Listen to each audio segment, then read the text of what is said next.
In this video, we will go over the instructions for your WebQuest.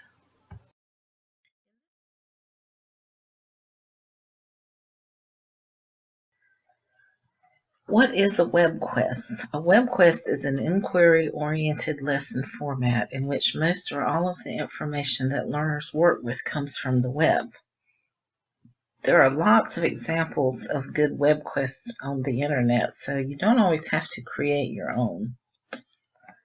This PowerPoint will be made available for you to go through and look at it in more detail. We're just going to go over the basics for this video.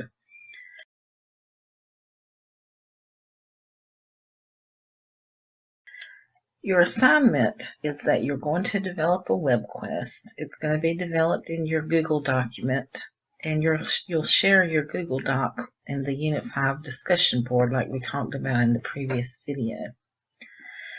This is your point value for your assignment. We won't go over those, but just to highlight what this PowerPoint is going to cover, which are the parts of the WebQuest that you'll be developing, is you're going to have a title and an introduction.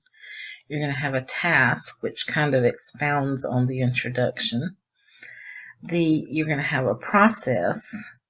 Then you'll have your evaluation, your conclusion, and your resources. And we'll go over each of these briefly. A note on graphics also is use graphics that are relevant to your subject to make your WebQuest more interesting. And make sure you always cite your copyrighted materials that you use in your WebQuest, including graphics.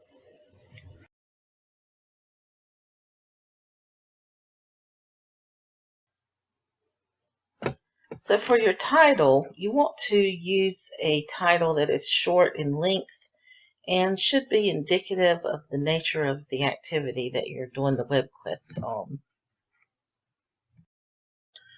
You should also include author and activity info, such as your name, your position, school location, grade level, and subject area. You can make these things up if you do not have a teaching position right now, based on what you ideally would like to teach.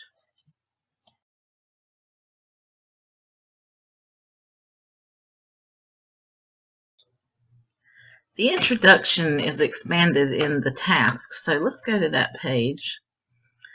The task sets the scene for the real-world experience in 2 to 3 paragraphs, which includes your introduction. It provides a list of objectives, which are your learning goals, and questions, and there should be one question for each objective or goal. And here's an example here that you can look at on the PowerPoint.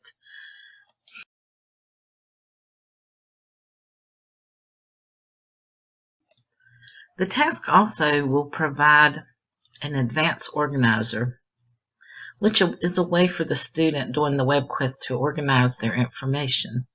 It connects the new information to what the student already knows, and it provides organizational cues such as sequence of steps to complete the tasks.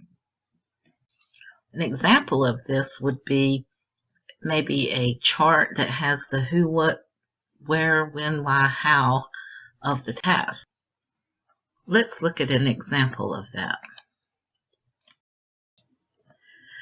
When you come up here and right-click on the Advanced Organizer link and then click on Open Hyperlink, that'll open the page to some examples of graphic organizers or advanced organizers.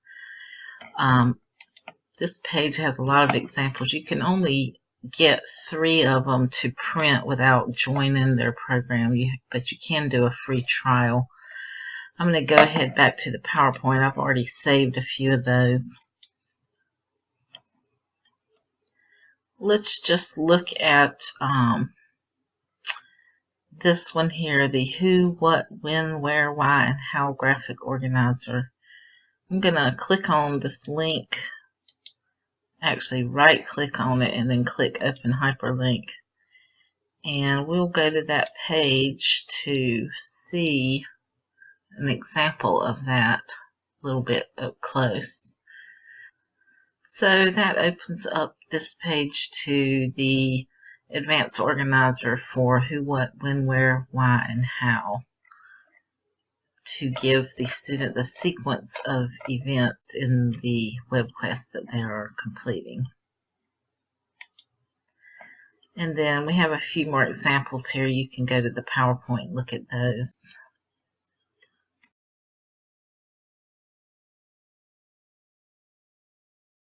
Next comes the process. The process is basically the sequence of events. Its purpose is to let the student know what they'll do, what their individual roles are, what step-by-step methods to take, and the final product that they are to create through the WebQuest that they are doing.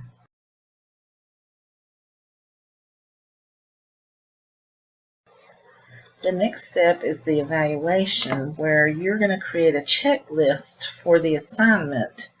And it can be a rubric, but a checklist will suffice if you just want to do that.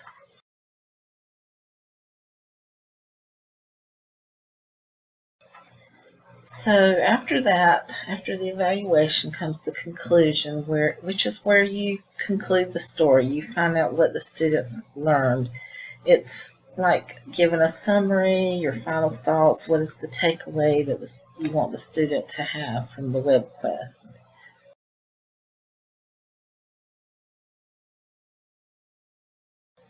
And lastly, there's a resource requirement. You need to identify 2 to 3 resources to help the student further explore the WebQuest topic that you have presented, and post those links or citations with the WebQuest. These here I've given you just to have some information for yourself to learn more about WebQuest. I've already opened those pages. This is for teachers. It's kind of a nicely laid out and visually pleasing way to look at these steps. This other one is more in depth. It goes through these different pages here telling about WebQuest, and it's very thorough and very good if you want to learn about WebQuest more in depth. So that's what we'll conclude with for this video. In the next video, we're going to look at some of the examples and ways to generate ideas to do your WebQuest.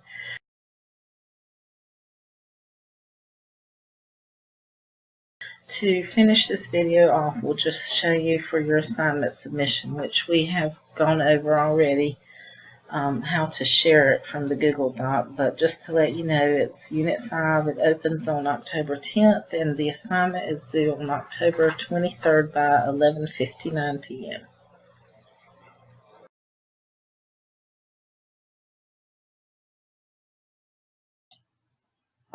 Ideally, you will want to go ahead and get your Google Docs set up this first week. Your assignment opens on the 10th.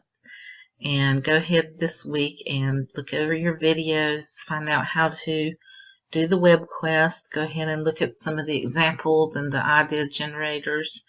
And then you'll have this whole following week to work on your actual WebQuest and get any questions answered if you have any, and then it would be turned in on the 23rd.